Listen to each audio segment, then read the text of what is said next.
All right, today I'm going to take a few minutes because I'm basically on time. I'm going to take a few moments to share this live feed. I got to try to do a little bit better. If you're here, if you're hanging out with me, um, welcome to the show. It's William vs. the World.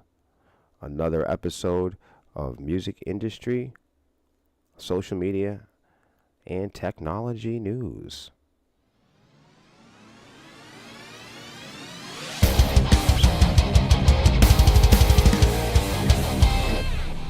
Good morning, everybody. I hope that you've had a good week so far. I'm very glad to be through the midweek, and it's almost time for the show on Saturday. If you're joining me today, please share the feed. Hey, it's Hans. Everybody give a... How you doing, Hans? Everybody give a warm welcome to Big Hans. He's in the building. Please share the feed, everyone. So we're going to share it to podcast. We got this. Anything goes. I like stuff like that. Promote. Independent. Oh, that sounds like me. We got a short little show today. Not too much going on in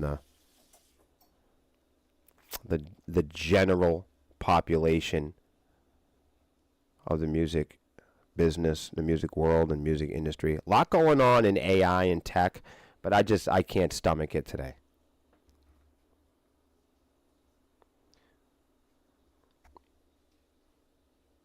Good morning, wherever you are. Please share the feed. I got a lot of places to share to, apparently. Oh, New England Podcast Community. I didn't even know they had that. Excellent.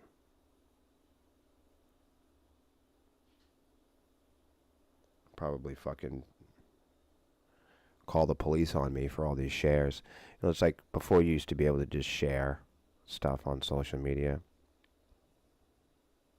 I don't know whether to be social or to be media. Either way, if you share any of that, you're going to jail. Someone's going to music business prison. That's me. I'll meet you down there in the chow hall, and we'll pass shit around in Bibles, in AA literature. Somebody can keep the water warm as long as they tightly twist up a National Geographic. Wedge it into the sink. They always say you can lead a horse to water, but you can't make him. Well, you could. You could. It's not about making him drink, it's about making him thirsty. And that's what we're here for today, is to make you thirsty for knowledge.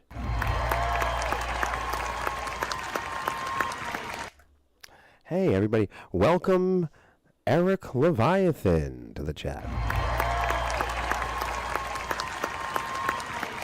Thank you so much for joining. I would like to bring you on. So I would bring people on. I would do like guest stuff. I'm still new at doing this stream, so in time I will bring people on. But I think the only people I'm going to bring on are like really outspoken and honest people that are coming like with their own stories and experiences, and I'm looking to have some real psychopaths on this live stream. I protect all my psychopaths. So that's what I would love. I would like some real deranged motherfuckers who've been really abused and really cheated in the music industry to come on this show and share their disaster stories, their pain, their brutal honesty about their experiences in the music industry. I do everything. Fucking screenshots. I call out names. All of that. Yep. We spare nobody here on the Sepsis Network. If you're a piece of shit, we're calling you out. By name. See, it's cool. If you're not looking for acceptance in the fake music industry, you don't ever have to worry about them stealing value from you. If you don't worship and believe in the fake music industry, you don't have to worry about being punished by them. In the prison, I used to tell them to take everything away. You know, take the fucking mail, take the visits, take the fucking toothpaste. Because once you take it all, you can't take anything else. It's only to gain. You know what I'm saying? That's why I've never been a person to accept shit. You know, I don't really accept gifts like that. Because, you know, once you start accepting gifts from people, whether it be the music industry or your mom, somebody's going to expect you to mow the lawn. All right. Yo, Eric's right. He said it right here. We got to learn to live with less.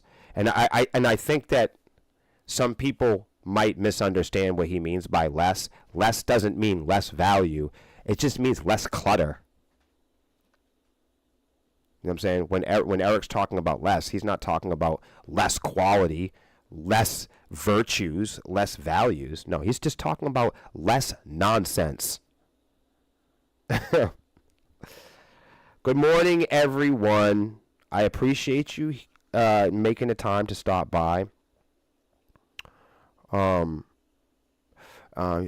Eric says, if you want to see brutal honesty, that almost got me canceled in the first place. I'll give it to you. Oh, I appreciate that. I know some people might not appreciate honesty in the music industry, and to them, I say, go fuck yourself, and you should definitely not be a fan of Sepsis. You should definitely not be a fan of my music or my lyrics, because my music and lyrics are all talking about, they're addressing, and they're managing all these topics in our music. So we don't just write music that's like trend related or trend generated. Me and Melissa write music that's from the fucking heart. It's from the soul, and it's from the most powerful part of your body, and that is arguably the mind, the brain. And knowledge is power, you guys. So what, like listening to our music, a lot of people might not like it because you might have to listen to it. There is a message, and sometimes the message isn't always cookies and cream.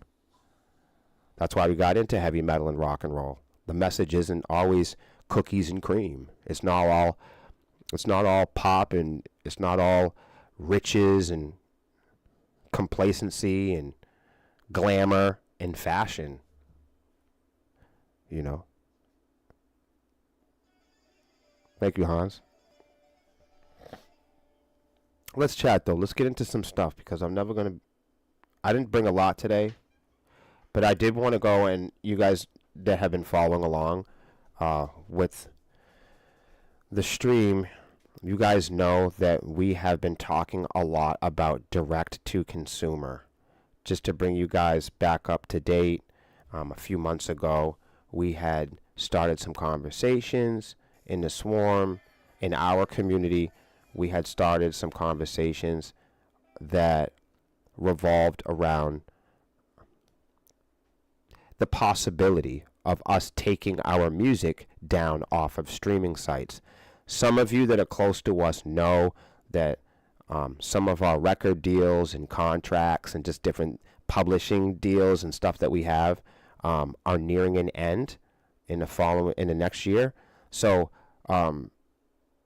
some people that might watch our posts or see a few seconds of it, they might get frustrated when they hear that we're taking down our songs from streaming sites.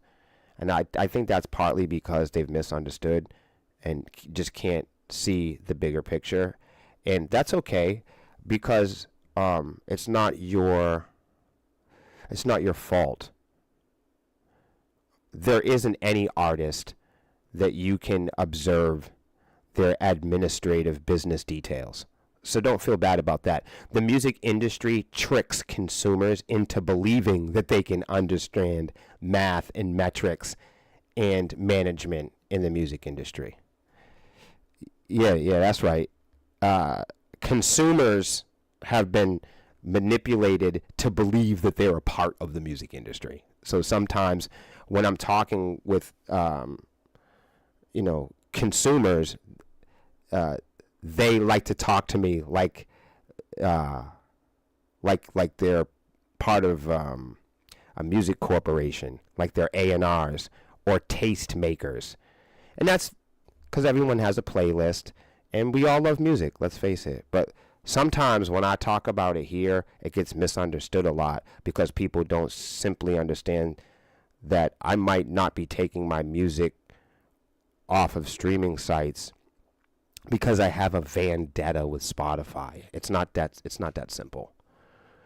We know, based on our administrative knowledge, not so much in the music industry, but we follow the money industry. We follow the legal industry, and most of all, you guys, we follow the tech industry. So when Sepsis became a band, we made a decision.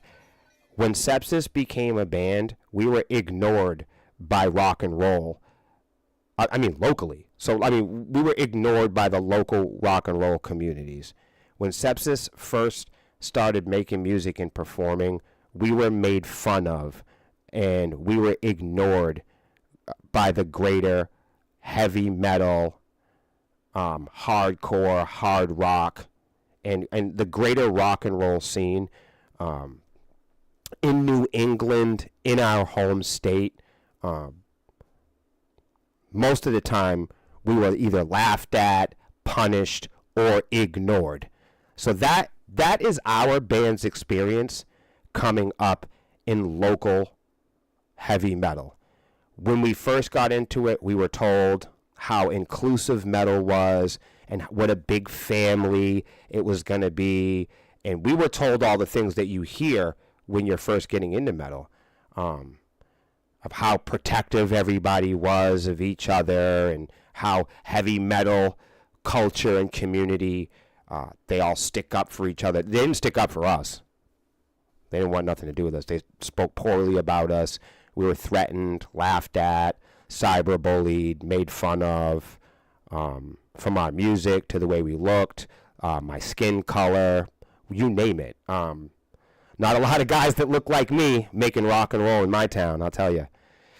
So what I'm trying to say is we're unique in every way. And when we first became a band, we weren't accepted by any hard rock or metal communities at all.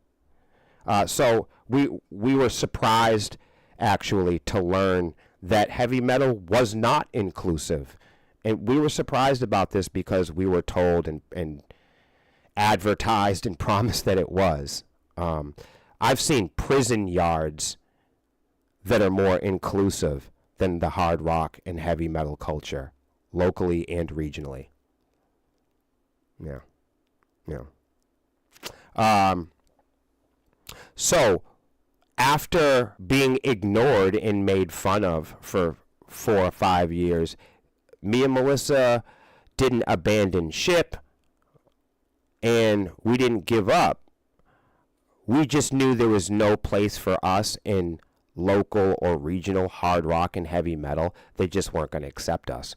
So me and Melissa became masters of managing rejection. We became masters of it. And we became experts at being able to utilize our thick skin, And I think to some degree it's made us a little bit stronger. And I think it's actually helped us and encouraged us to educate ourselves in the deeper layers of entrepreneurship, not so much wanting to be a musician or wanting to be authenticated by other people that were already successful in music. It became less about having a competition and being authenticated, because really, like, when music is a competition, we all really lose. All of us, fans, bands, everybody. rappers, singers, songwriters, the more that we think of music as a popularity contest, the more we think of the music industry as a contest in general, the more we will all lose. And I hope people realize that. I know I was talking for a while, but there was a moral of the story. The moral of the story is we knew off the bat of how much hatred and how much segregation and how there was an absence of teamwork in local and regional rock.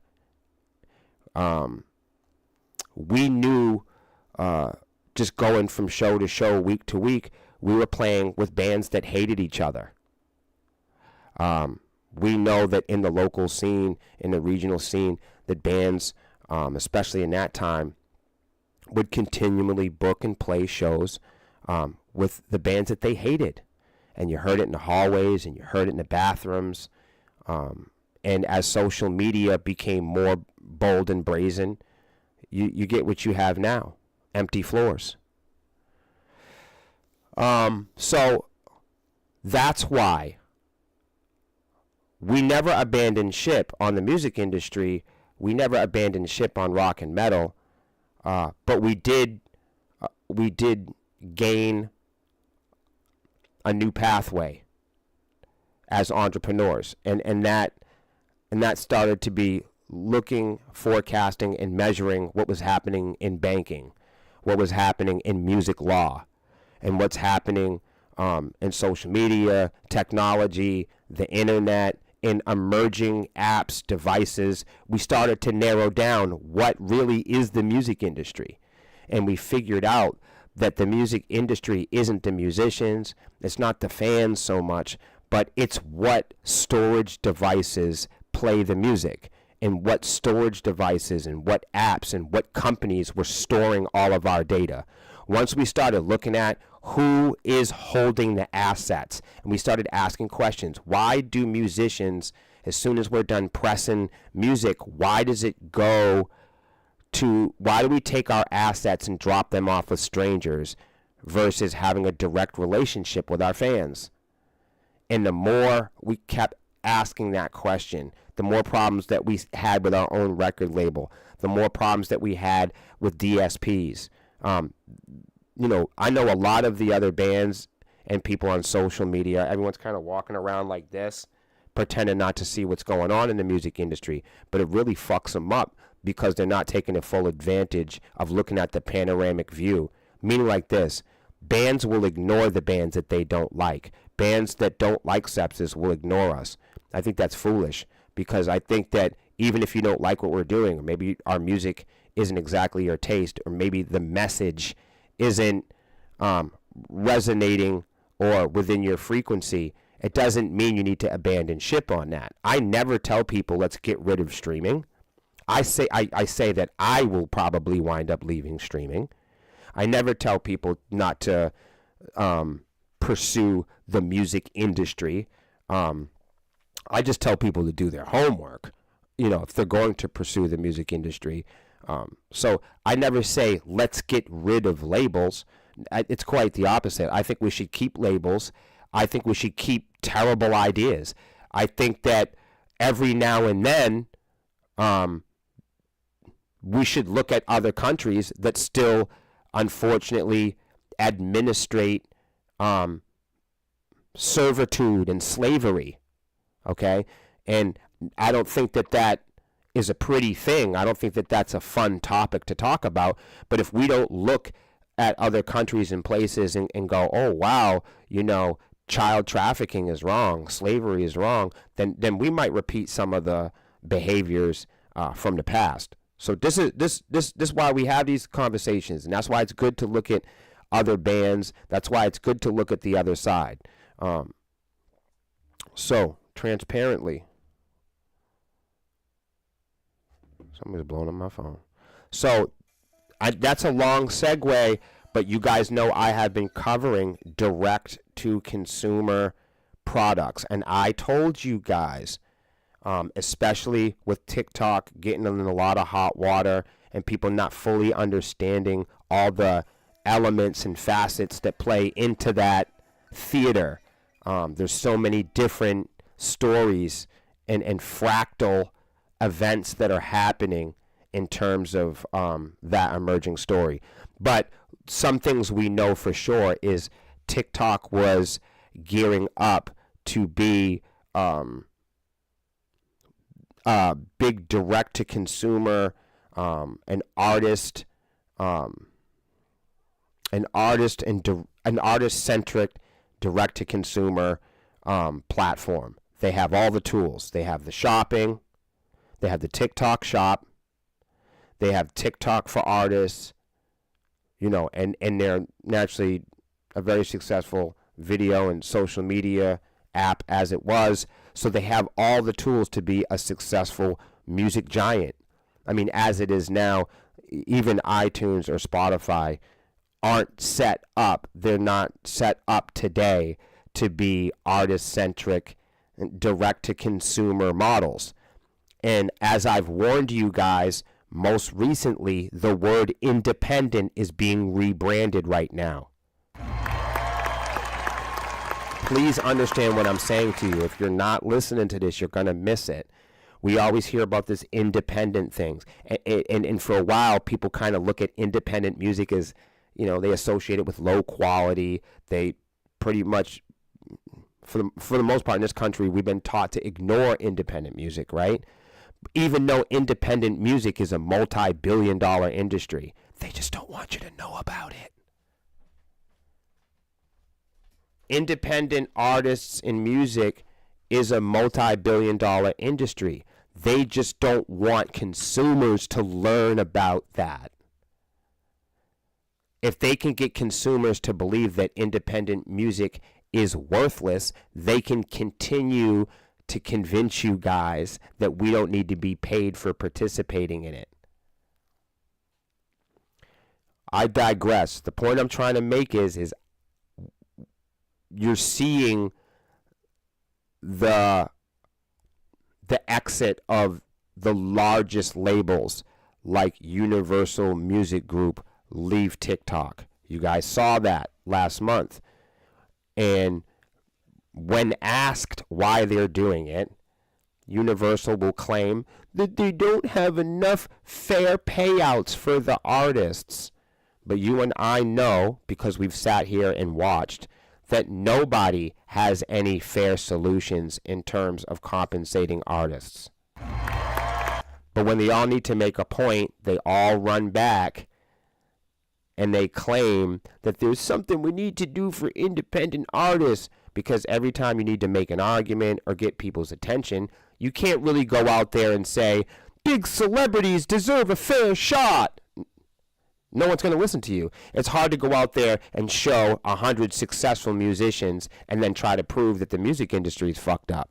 But when they want to make a point, and they want to make a point that there's something broken in the music industry, they always cry about the independence. And we, me, you, the music industry, the labels, the managers, the consumers, everybody pretends like they like or give a fuck about independent musicians. When we know you're all lying, because if you liked independent music, you'd listen to it.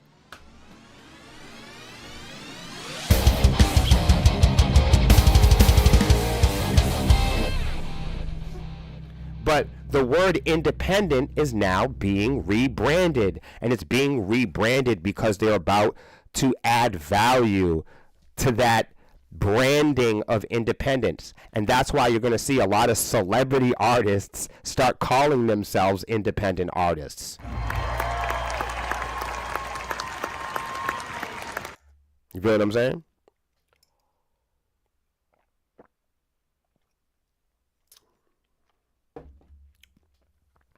So the only reason why I had to go back, because I know there may be one or two people here who's never seen my streams, or really, it's hard to unpack or unlock any of this stuff, because at the surface, the first few layers of the real music industry are not recognizable to consumers. So when I come on here and talk about it, people think I'm making shit up. So that's why I actually have these articles in back and people can read along with me, because otherwise the music industry is so unrecognizable, and we are all trained and taught and manipulated and convinced by products to all act like experts and enthusiasts. Consumers are trained by apps that reward them with the illusion to believe that they are part of the music industry, that they are tastemakers and music connoisseurs. But let's keep in mind, most people do not stream more than 50 artists a month on Spotify. That means each week, any single subscriber to iTunes or Amazon Music does not listen to more than 20 artists a week.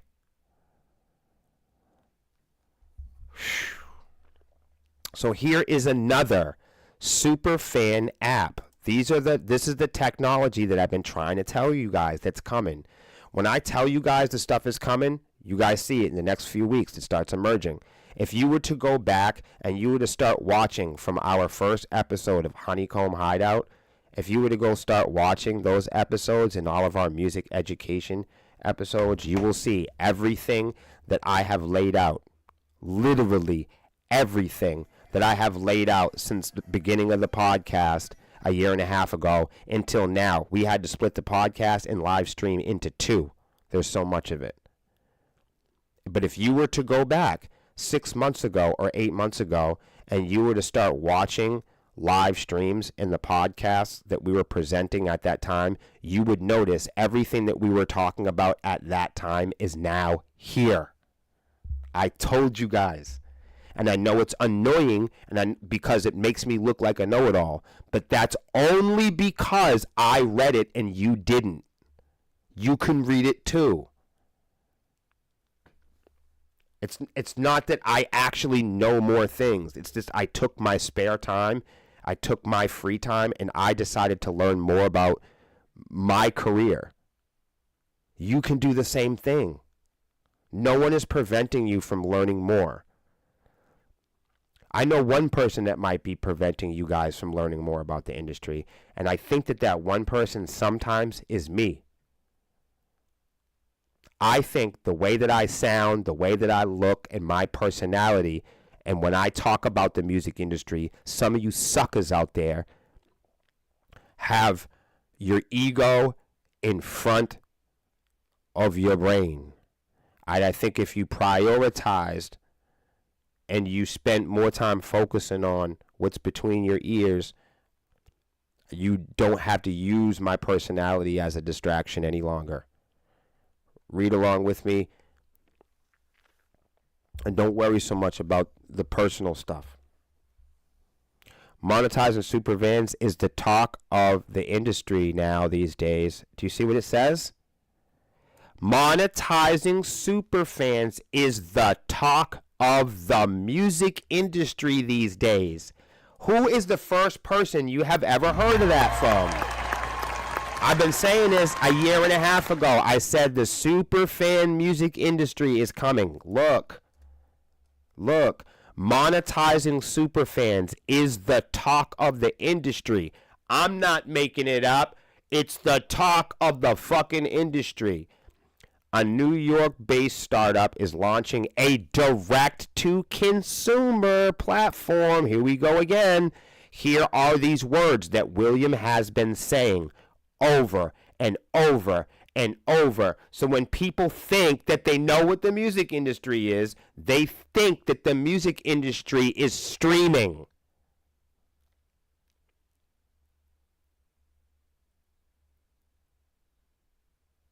And I'm trying my hardest to explain to people who don't want to listen to me. I don't even give a fuck about them one way or another. I don't care if they have dinner.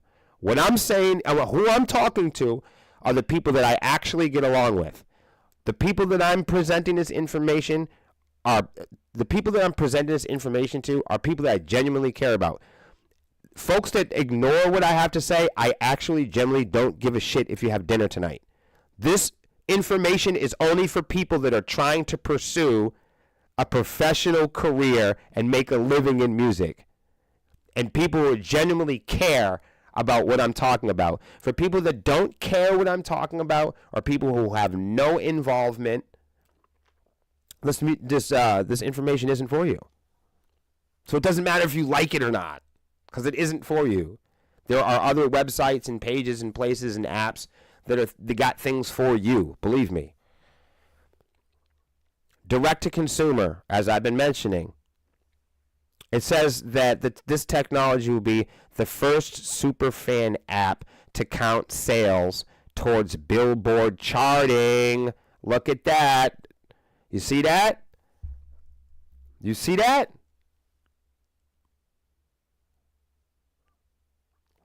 See,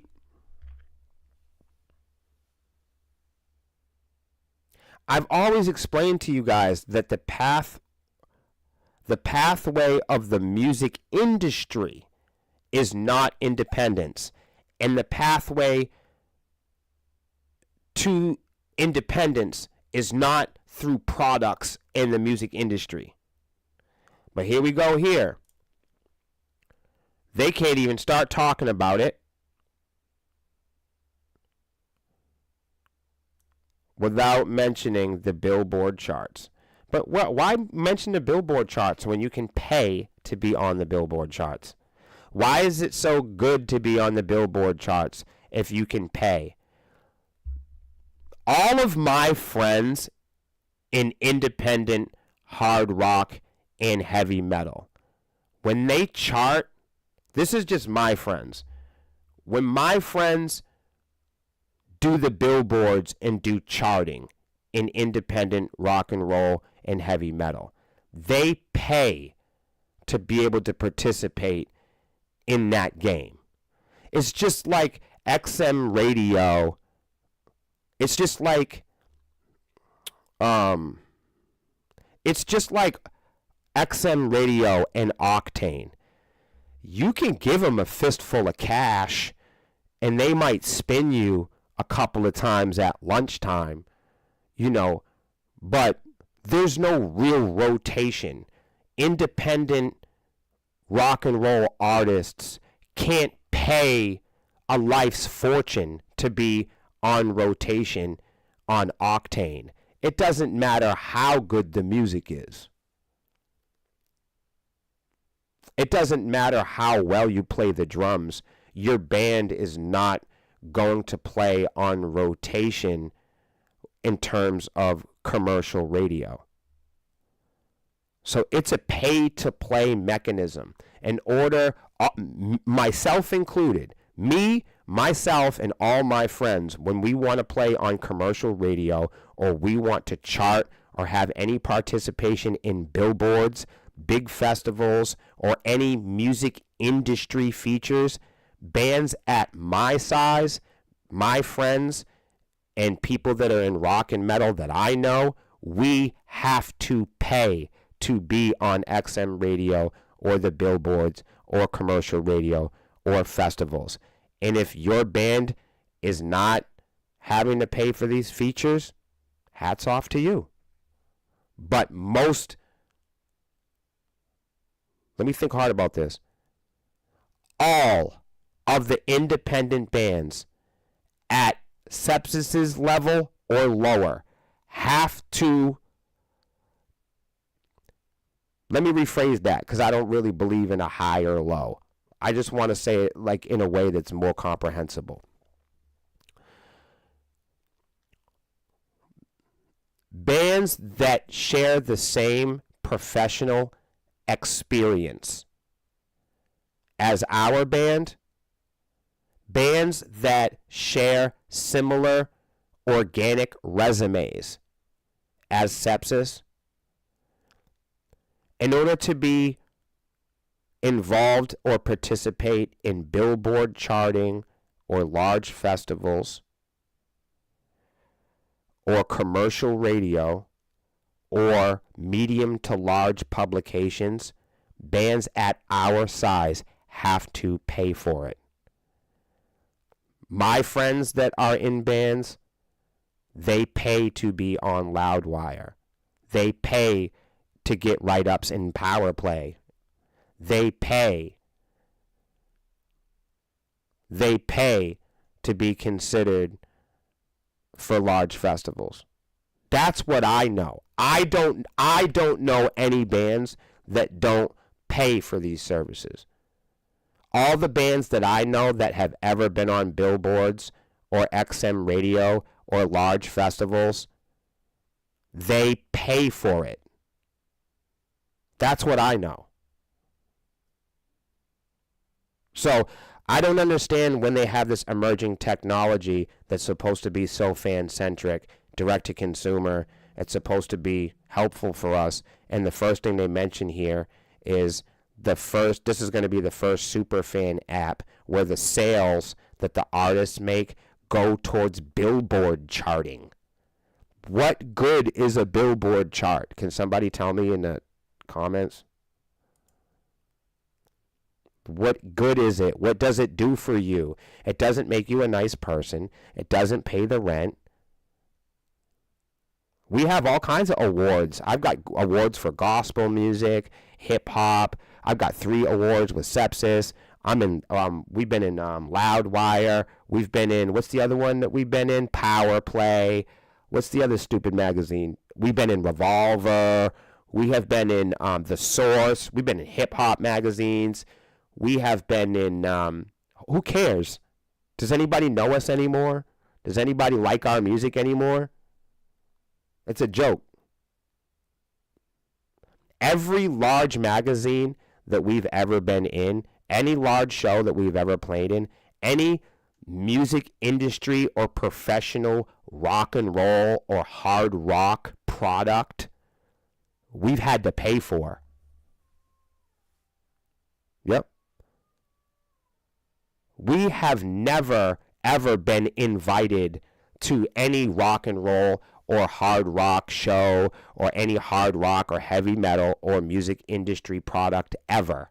We have never been invited to anything without people asking for our money. So what's the sense of being on billboards? You literally pay to get on it. So it's not, I don't know. I don't feel, even in terms when people are like, wow, you guys have won a lot of awards. And I tell everybody all the time, it's not because I'm a great guitar player. Trust me. I just keep it real. Like, we've won a lot of awards for Sepsis, and I'm proud of them in their own way. But I'm not proud of them because we play music better than people. The only reason why we have awards is because our fans voted for us. You know? Shout out to us. People voted for us. People fought for us. You know, that was the biggest reason that we won those awards, is people came out online and fought for us. I appreciate all of you guys for that. But like the billboards, you're not gonna. How many artists in the independent or rock scene do you see putting up those images? Hey, top 100, we made it. Should I put a one in the chat if you want me to go make a fake one and see if it has the same effect? Like, we'll just go make one and we'll put this is fake on it.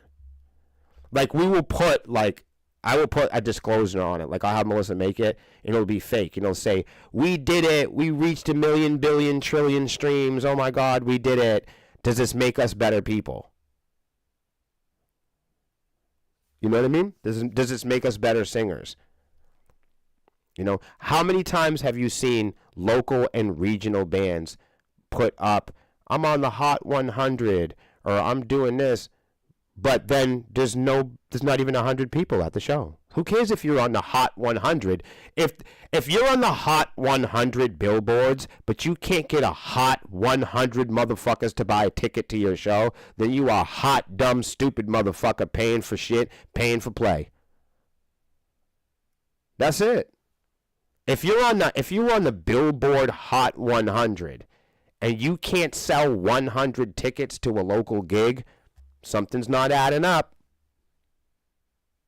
What good is it being on XM radio if they're only going to spin you at 3 p.m. one weekend? You know what the problem is with exposure? In terms of XM radio,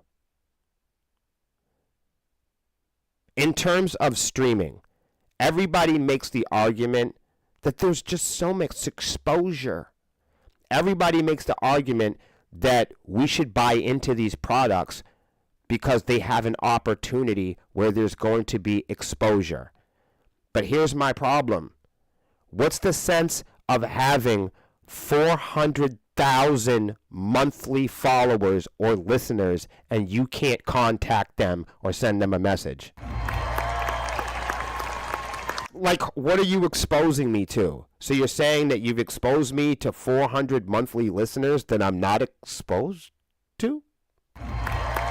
I mean, hold on a second. XM Radio, 500 billion million trillion listeners across the planet Earth. Like, how do we know that? How do we know that when I pay XM Radio X amount of money to spin my track, that there's going to be 50 million billion people listening? I mean, that's a great advertisement if you need money from independent bands. But if I'm an independent artist and I want to be played on XM radio, I have to fucking pay for it. And people will argue that paying for a spin on XM radio is smart because you'll gain exposure. But my question is, fine, to who? Like, what good is it exposing me to people that supposedly are going to like my music if I can't recontact them, if I can't email them? So if I'm on Spotify and I have 500,000 monthly followers that I can't actually view, then how do I know it's real? Expose me to what? I don't know any names. I don't know any numbers. See, if I had my own website and people were buying music from me, I would know who they are. If they came to my social media and they sent me a message, I would know who they are. For instance, on Facebook, you'll have 25,000 followers. You can tap on followers and look at who they are. So you know they're real, they can be contacted, they comment in the group, but there's nothing on Spotify, there's nothing on XM radio that says when you're paying them to spin your music that people are even listening. And I'm gonna keep it at that. I don't need anything else but that. Like, that's all the information I think that anybody should ever know, is you don't know. And what you don't know, you don't know. After being a year in beta testing, this is a site called Even. So you guys probably don't know that. If you're a musician and you're in here, go check it out. It's called Even. It's a artist-centric platform that's claiming they're going to expose you to Billboard if you sell merchandise on their app. After a year in beta testing, the Even platform has officially launched, the company announced on Tuesday. And I'm not saying that it won't, everybody. Do you blame me for being skeptical or paranoid? On Even, fans buy music directly from artists under a tiered pay what you want model, where the tiers are set by the artists. Fans can get access to exclusive content such as first listens, meet and greets, listening parties, as well as access to exclusive bespoke visual content. The only thing I'm going to say about this is it sounds like another Patreon. Somebody tag Geo, because this seems like, to me, yet another Patreon. But when I see this, I go, why wouldn't an artist just buy an official website? Why do you need another middleman to come and make a pay what you want model for you? Artists already know that we can set the value of our music. We don't need another company to tell us what our tiers are. Fans can get access through exclusive content such as first listens. You can do that on your website. Meet and greets and listening parties. You can do that on your website. To date, Even has onboarded some 10,000 artists. 10,000 artists? That sounds dumb. 10,000 songs were just uploaded during the time of this live stream to Spotify. You know what I mean? Including established names such as French Montana, Omarion, Hit Boy, Lauren Jaraguli, and Jadena, as well as exciting upstarts like La Russell, Buddy, Destin Conrad. They definitely must be independent because I don't know who the fuck any of these people are. The company was founded in 2022 by Mag Rodriguez, a music industry veteran who spent more than a half a decade in prison. No, I'm just kidding. Who spent more than a half a decade in startup accelerator Generator. See, this is the time. This is a William moment. This is a time when William would look up Generator and see why that didn't work out. Like, why didn't Generator work out? I got my pen out. Like, that's what I want to know about. I don't want to even know about this new startup. I want to know what happened to the shit that you failed.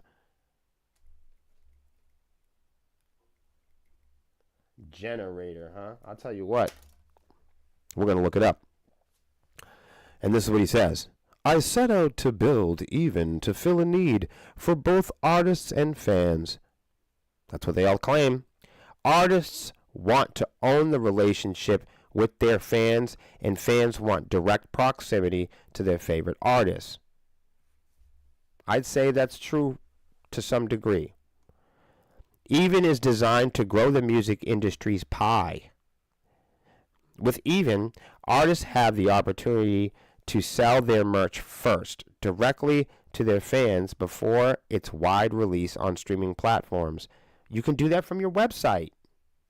It's not Even or streaming platforms. It's Even and streaming platforms. With this launch, Even continues to fulfill this proposition. I couldn't be prouder of our team and all of our artist label distributors. They always say shit like that. Even features a mobile app, ooh goody, where fans can directly engage with their favorite artists and chat with fellow music lovers. They can do that already from their own social media. You can already contact Sepsis. You can already contact Metallica. They don't want to fucking talk to you. When's the last time you contacted Metallica and they hung out with you? They don't want to.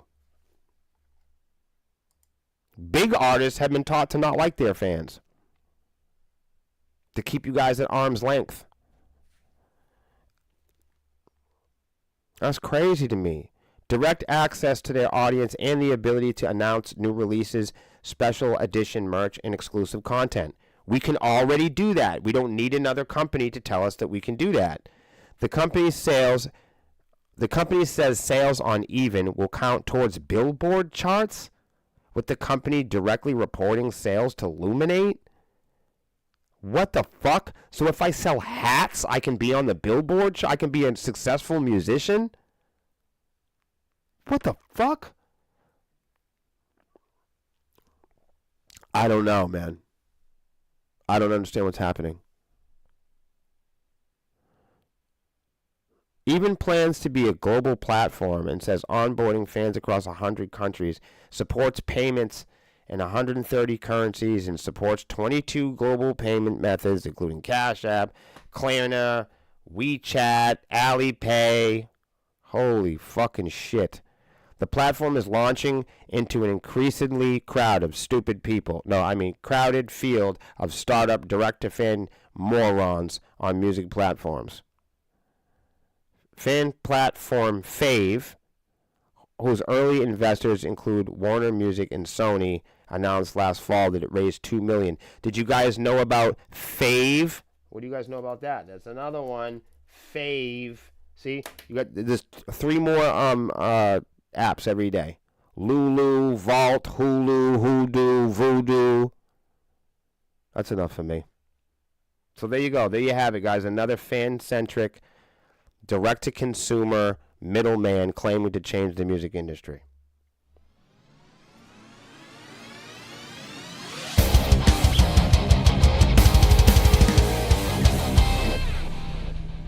Gio says, it's a marketing game. Will let's play a game. Replace the word exposure with the word advertising. I like the way you said that, bro. I like the way you said that.